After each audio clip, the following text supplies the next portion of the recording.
Terima kasih Anda masih bersama kami. Bagi Anda yang baru saja bergabung, kami hadirkan kembali 3 berita utama hari ini. Pengusaha isi ulang air minum dan gas di Kota Semarang tewas dibunuh dan dimutilasi, lalu jasadnya dicor dengan semen. Evakuasi bangkai bus wisata yang terjun bebas ke jurang di kawasan wisata Guci Tegal berlangsung dramatis. Jalan aspal alternatif Demak Semarang terkelupas, sempat diwarnai ledakan keras.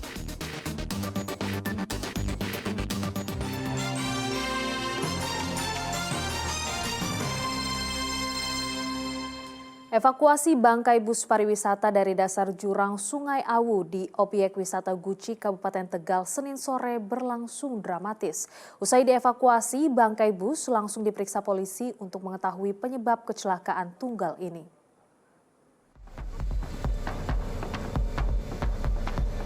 Bangkai bus pariwisata yang terjun ke dasar sungai Jurang Awu di kawasan objek wisata Guci Tegal dievakuasi pada Senin sore. Bangkai bus ditarik menggunakan alat derek yang didatangkan dari Purwokerto. Proses evakuasi berlangsung dramatis. Bangkai bus sempat terjatuh karena tali seling yang putus. Petugas juga terkendala oleh jalan yang sempit dan licin karena hujan. Namun bangkai bus akhirnya berhasil dievakuasi setelah 3 jam. Tadi kan pakai selendang, webbing sling namanya, putus, ganti sama sling biar lebih kuat. Usai dievakuasi, bangkai bus diperiksa oleh Satlantas Polres Tegal untuk mengetahui penyebab kecelakaan. Selain meminta keterangan sopir, kernet serta penumpang bus, tim gabungan juga melakukan olah TKP. Berdasarkan hasil penyelidikan, diketahui sebelum terjadi kecelakaan, bus terparkir dalam kondisi rem tangan aktif dan roda depan diganjal balok kayu. Di titik awal parkir, ban diganjal dengan alat ganjal berbentuk segitiga, dan juga kami mengecek kondisi tanah pada saat itu, dan juga ada bekas tumburan sebanyak 3 kali di dinding talut sebelah kanan. Terkait informasi yang beredar luas di media sosial tentang rem tangan bus diduga dimainkan anak-anak, polisi menyatakan sejauh ini tidak ada saksi yang melihat anak-anak bermain di ruang kemudi. Kunchoro Wijayanto melaporkan dari Tegal. Jika Anda mengantuk, sebaiknya segera menepi saat berkendara. Di Grobogan, sebuah minibus menabrak truk dari arah berlawanan karena sopir mengantuk. Sopir sempat terjepit karena mobilnya rusak parah. Minibus ini rusak parah di bagian depan dan samping kanan setelah menabrak truk di Jalan Raya Purwodadi Pati, Desa Jatipohon, Grobogan. Kecelakaan terjadi saat minibus yang dikemudikan Immanuel melaju dari arah Pati menuju Purwodadi. Saat mengemudi, Immanuel mengantuk hingga hilang kesadaran sepersekian detik. Mobilnya pun oleng lalu menabrak truk yang melaju dari arah berlawanan. Bodi depan mobil ringsek sehingga Immanuel sempat terjepit. Sedangkan truk mengalami kerusakan pada bagian bak. Jalan seperti biasa, tidak menjadi masalah. Mungkin tadi agak ngantuk atau apa. Hanya beberapa detik lalu tiba-tiba apa. Tapi terjepit. Susah juga keluar tadi, tapi ternyata bisa keluar.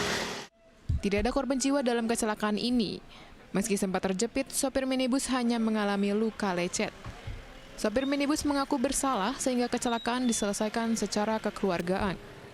Innovanya mengakui bahwa mengantuk. Untuk saat ini sudah mediasi, sudah ada titik temu dan sudah diselesaikan masing-masing pihak secara kekeluargaan. Kecelakaan ini menjadi pelajaran bagi para pengendara agar beristirahat dan tidak berkendara saat kondisi mengantuk.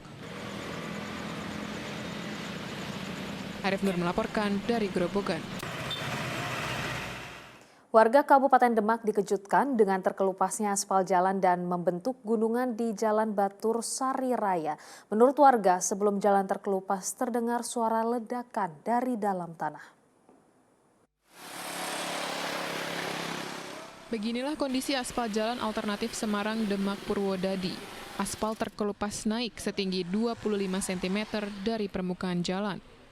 Untuk mencegah kecelakaan, warga meletakkan palang, pohon pisang, serta ban di jalan rusak agar tidak dilintasi pengendara. Menurut keterangan warga, sempat terdengar ledakan dari dalam tanah. Kemudian saat dicek, ternyata aspal jalan sudah terangkat ke atas dan membentuk gunungan. Oh, iso ngono apa? Jebulane langsung gini. Itu memang ada suara ledakan. Nah, kayak suara ledakan. Terus amin. Jalan alternatif ini dibangun pada sekitar tahun 2010. Warga yang melintas diharapkan berhati-hati dan menghindari jalan yang rusak karena bisa membahayakan keselamatan para pengendara. Makanya siapapun yang melewati Jalan Raya Batursari, mulai dari Nurul Ulum ke sana harus hati-hati karena ini sudah ada tanda-tanda, tolong untuk diperhatikan. Akibat rusaknya Jalan Batursari Raya, aktivitas warga terganggu karena hanya bisa menggunakan satu jalur. Warga berharap pemerintah daerah segera memperbaiki jalan terkelupas ini. Ali Mustafiri melaporkan dari Kabupaten Demak. Ali Mustafiri melaporkan dari Kabupaten Demak. Mobil tangki BBM Industri dengan barcode resmi diluncurkan oleh PT Pertamina Patraniaga Regional Jawa bagian tengah. Peluncuran untuk memudahkan pemangku kepentingan mengenali BBM Industri resmi Pertamina berwarna biru. PT Pertamina Patraniaga melakukan peluncuran sekaligus sosialisasi mobil tangki BBM Industri dengan barcode kepada para pemilik kapal dan nelayan di Gedung Karyamina Pelabuhan Tegal Sari, Kota Tegal, Senin siang. Barcode ini digunakan pemangku kepentingan untuk dapat melihat apakah mobil tangki BBM Industri tertentu merupakan mobil tangki yang mengangkut BBM Industri Pertamina atau bukan. Untuk menggunakannya, pemangku kepentingan dapat mengunduh aplikasi pemindai QR Code di Play Store Android atau iOS. Kemudian, pindai QR Code yang berada di badan mobil tangki BBM Industri. Setelah itu, masukkan nama dan nomor WhatsApp untuk mendapatkan kata sandi 1 kali pakai yang akan dikirim oleh sistem. Maka, pengguna akan mendapatkan informasi mobil tangki BBM Industri. Diketahui apa aja Pak dalam barcode itu? Itu ada nomor polisi, kapasitas mobil, jenis BBM, kemudian juga STNK dan juga apakah mobil ini masih berlaku izin dari Pertamina atau tidak. Pemasangan QR Code di regional Jawa bagian tengah akan dilaksanakan secara bertahap. Pada tahap awal, sementara dijalankan dengan mobil tangki BBM Industri yang dipasok dari Integrated Terminal Semarang. Setelah bertahap, untuk Integrated Terminal Semarang yang dari Pengapuan ini, suplai untuk BBM Industrinya ke mayoritas ke Pantura, dari Brebes sampai ke Rembang termasuk Kota Tegal ini. Dengan adanya pemasangan QR Code ini, harapannya para nelayan membeli bahan bakar dari agen penyalur BBM Industri Pertamina yang resmi karena kualitasnya lebih terjamin. Sugihartono melaporkan dari Kota Tegal.